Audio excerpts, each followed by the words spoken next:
ছাত্ৰ-ছাত্ৰীসকল, মোৰ অন্য এটা ভিডিঅ'লৈ মই তোমালোকক স্বাগতম জনাইছোঁ। আমি যিহেতু 2023 চনৰ প্ৰি ফাইনেল এক্সামিনেশ্যনৰ কুৱেশ্যন পেপাৰখন ডিছকাশ্যন কৰি আছিলোঁ। প্ৰথমৰ 1 নম্বৰৰ প্ৰশ্ন উত্তৰকেইটা হ'ল। এতিয়া আজি ইয়াত আমি 2 নম্বৰৰ প্ৰশ্নখিনি আলোচনা কৰিম। তোমালোকে ভালকৈ আমি এইখন কুৱেশ্যন পেপাৰ আলোচনা কৰি আছোঁ। তোমালোকৰ আগৰ ভিডিঅ'টোত দিছোঁৱেই। প্ৰথমতে 1 নম্বৰখিনি হৈ গ'ল, আমি এতিয়া 2 নম্বৰখিনি চাম। 2 নম্বৰ এৰ প্ৰথম প্ৰশ্নটো হৈছে ভাৰত আৰু বাংলাদেশৰ মাজৰ সংঘাতৰ 2টা কাৰণ লিখা। প্ৰশ্নটো দেখিছানে? এইটো ভাৰত আৰু বাংলাদেশৰ মাজত সংঘাতৰ 2টা কাৰণ লিখা। ইয়াৰ উত্তৰটো হ'ব ভাৰত আৰু বাংলাদেশৰ মাজত সংঘাতৰ 2টা কাৰণ হ'ল। 1 নম্বৰটো হৈছে গংগা আৰু ব্ৰহ্মপুত্ৰ নদীৰ পানী অংশীদাৰক লৈ হোৱা মতভেদ। আৰু 2 নম্বৰটো হৈছে বাংলাদেশৰ পৰা ভাৰতলৈ বেআইনীভাৱে বিভিন্ন লোকৰ অনুপ্ৰৱেশৰ কথাত ভাৰতৰ অসন্মতি। 2ৰ বি প্ৰশ্নটো হৈছে what is mean by shock therapy. অসমীয়াত দিছে এনেকৈ ত্ৰাহিক অথবা আতংক প্ৰতিকাৰ ব্যৱস্থাৰ অৰ্থ কি? এই প্ৰশ্নটো উত্তৰ হ'ব এনেধৰণৰ। সাম্যবাদৰ পতনৰ পাছত বহুতো ৰাষ্ট্ৰই একনায়কত্ববাদী সমাজবাদী ব্যৱস্থাৰ পৰা গণতান্ত্ৰিক ব্যৱস্থালৈ পৰিৱৰ্তন হওঁতে বহুতো নতুন অভিজ্ঞতাৰ সন্মুখীন হ'ব লগা হয়।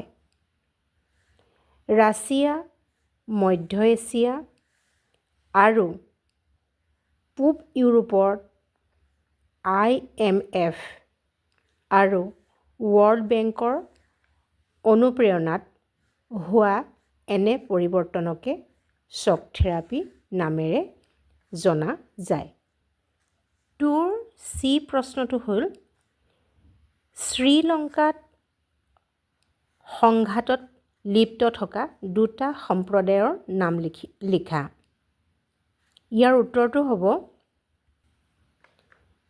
শ্ৰীলংকাত সংঘাতত লিপ্ত থকা 2টা সম্প্ৰদায় হ'ল তামিল সম্প্ৰদায় আৰু 2 নম্বৰটো হৈছে সিংহলীসকল। ইয়াৰ পিছৰ প্ৰশ্নটো আছে চীনত চৌ এন লাইয়ে উল্লেখ কৰা 4টা আধুনিকীকৰণৰ প্ৰস্তাৱৰ নাম লিখা। চীনত চৌ এন লাইয়ে উল্লেখ কৰা 4টা আধুনিকীকৰণ প্ৰস্তাৱৰ নাম লিখা। এইটো ডি নম্বৰ প্ৰশ্ন। ইয়াৰ উত্তৰটো হ'ব চীনত চৌ এন লাইয়ে উল্লেখ কৰা 4টা আধুনিকীকৰণৰ প্ৰস্তাৱ হ'ল। 1 নম্বৰটো হৈছে কৃষি, 2 নম্বৰটো হৈছে উদ্যোগ, 3 নম্বৰ বিজ্ঞান আৰু প্ৰযুক্তিবিদ্যা আৰু 4 নম্বৰটো হৈছে প্ৰতিৰক্ষা। ইয়াৰ পিছত ই প্ৰশ্নটো ফিল ইন দি ব্লেংকছ দিছে, খালী ঠাই পূৰ কৰা। ইয়াত দিছে ৰাষ্ট্ৰসংঘৰ নিৰাপত্তা পৰিষদত ডেছখন স্থায়ী আৰু ডেছখন অস্থায়ী সদস্য ৰাষ্ট্ৰ আছে। ইয়াৰ উত্তৰটো হ'ব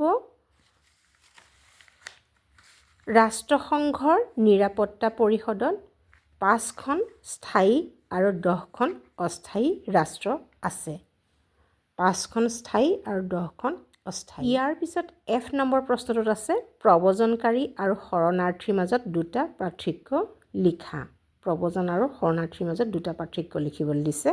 ইয়াৰ উত্তৰটো হ'ব ওপৰত এক লাইন লিখি ল'বা প্ৰব্ৰজনকাৰী আৰু শৰণাৰ্থীৰ মাজত থকা দুটা পাৰ্থক্য হ'ল এনেকৈ লিখি ল'লে ভাল হয়। ইয়াৰ 1 নম্বৰটো হৈছে প্ৰব্ৰজনকাৰীসকলে বিভিন্ন কামৰ উৎস বিচাৰি অনাধিকাৰভাৱে এখন দেশৰ পৰা আন এখন দেশত প্ৰৱেশ কৰে।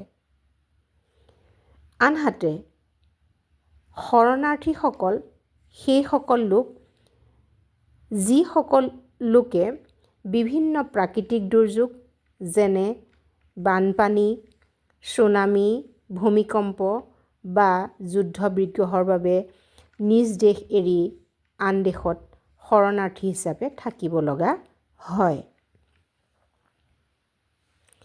2 নম্বৰটো হ'ল প্ৰব্ৰজনকাৰীসকলে কোনো চৰকাৰী সা-সুবিধা লাভ নকৰে আৰু